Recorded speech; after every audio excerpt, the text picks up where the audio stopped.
So FLICKR taking on Artifact is next. Oh, baby. FLICKR was undefeated on Nico so far. We saw him in Nexus Blitz. That went pretty well.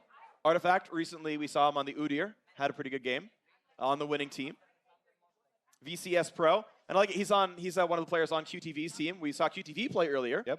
That's going to be fun as well. Yeah, Friends Forever QTV Gaming. Very, very long name. Mid lane player. They finished third in the VCS this year. He's got that carry play style. People know him for his Yasuo, Akali, Aurelia, and of course FLICKR in the 1v1s. Always is up for whatever challenges or games. He never really picks one of the stay back and CS style characters. Or Alistair. A lot of the times he does lose early on because he's going for one of the other more have fun strategies. Yep. So we'll see what they come up with. Nasus is actually a throwback champion. I mean, we were only seeing 2-on-2s earlier today, but AB Nasus was definitely a thing as well. It was 100 CS win condition champion, but you auto-pushed every time, you force bad recalls. It's the Aurelian soul of 1v1. It really is what that comes down to, is you play as fun, interactive as possible. All right. I don't think he's really spelling anything. I think Akali, Cinder, Nasus are all like reasonable bans. Now we're going to be reading into every single ban. I have to. I have to. Okay, well, just a couple of hover-overs here. I mean, FLICKR insta-locked Ori. Oh, that was an insta-lock. I mean, not even blinking anymore. Okay. If you know your tier list, right? You're like, I ban these 3, then I pick Orianna. Those are the counter picks. Like, okay, yeah, I guess that's me. All right, Artifact, what do you have to go against the most famous player in the world? That's true. Lucian, okay. Honestly, I do like it, right? Super aggressive early on, especially. Yeah. We'll see what route he goes for with the build. Because again, whenever it is something like this, marksman versus mage, I always look at the Hex Drinker by breakpoint. Yeah. It's so big, it takes away the possibility of a lot of the threat from the level 6 on-lines. I actually want to see potentially him go for things like Klepto as well, just to get those items sooner. I mean, that's good too, right? I think I would like to. I mean, that's the other option, right? Is you can go the inspiration start and then get into like Legend Bloodline and stuff. I'm kind of curious because that is sort of one of the roles that are uniquely positioned to have sustain through precision, where you can run Legend Bloodline, you can take maybe coup de grace and try to get the kills out that way. I'm curious. Of course, this is one where you see the champions and then you can pick runes, so you can FLICKR's gonna slot in the +5 armor.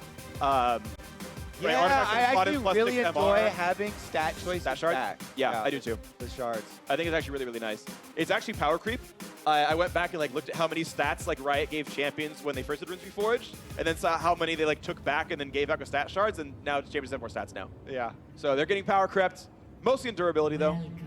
To the snow. Ooh, we got exhaust barriers for both of them for the all-ins. Yeah. I mean, these are honestly, even though Flash is so amazing and universally taken for Summoner's Rift, Barrier and Exhaust are pretty versatile. Even though it seems like, you're losing out on all these mobility options, they are good for both offensive pushes as well as defensive.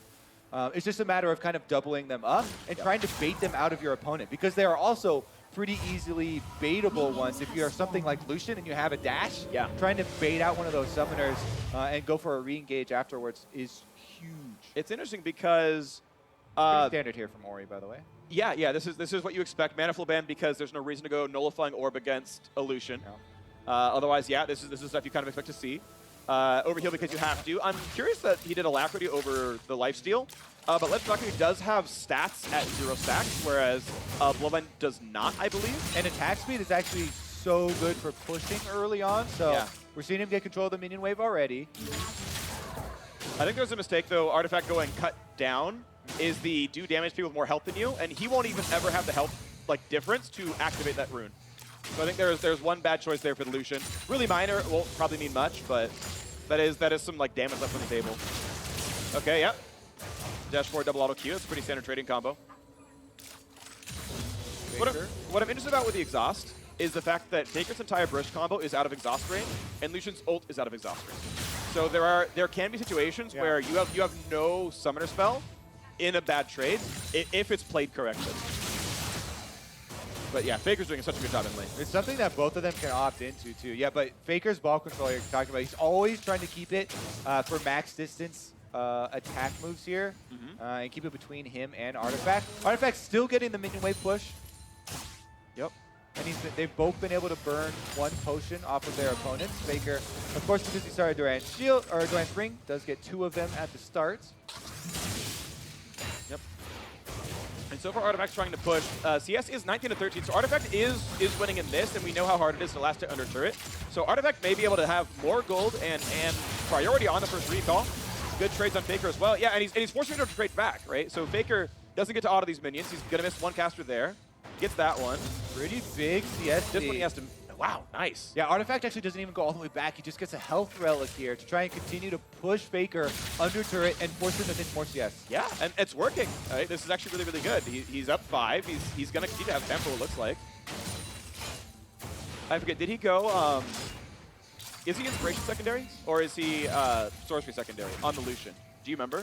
I think it was Sorcery. Okay, for like Mana Flow ban? Yeah. Okay. But I'm not 100%. Yeah, I forgot. I'm sorry. Because I was tunneling like the one rune choice. I didn't look at the rest of them. Because if he has Mana Flow ban, he can. It's actually really easy to keep pushing with, which is going to be pretty useful. One thing I find interesting is Lucian did not start W. That's actually super, super common, at least in bot lane Lucian, because it's very easy to land the W on. Oh, Exhaust are on though. They're going to fight for this one. When's Barrier coming out? He's going to block some of this, but FLICKR, can he get the damage? Barrier comes up, he's got it, 1 auto, and FLICKR gets the first blood. He was down CS, but he found the all-in, and FLICKR moves on. Not worried at all. He holds his cards there, waits for the barrier to drop, knows he has it with the auto attack afterwards. Orianna Clockwork able to pull it through. Yeah. Extended trade's really actually good on Orianna because of that passive. That was really nice. Yeah, again, I still want to give Artifact credit. He was winning in lane, but as soon as FLICKR came in for the exhaust all in, that slow meant there was no way out anymore for Artifact. He had to get chased down. Yeah. And he was checkmated. All right, let's take another look at it here because he dashes in. As soon as he dashes in, FLICKR's very happy to take the exhaust trade, and once he gets the slightest of health lead, knows that he can just time the barrier out. He doesn't waste an auto attack animation into the barrier, waits for it afterwards, uses his own so that he can't go down. There was a lot right about that trade. Yeah. He sidestepped to grab the ball. It gives you stats when you're wearing it as long as E is ranked up. So you get bonus armor. And magic resistance. Exactly. Bonus armor is huge for the trade back. And if he needed to queue, shorter travel time. Just in case that was actually super required. So a couple of wins now on the board for FLICKR.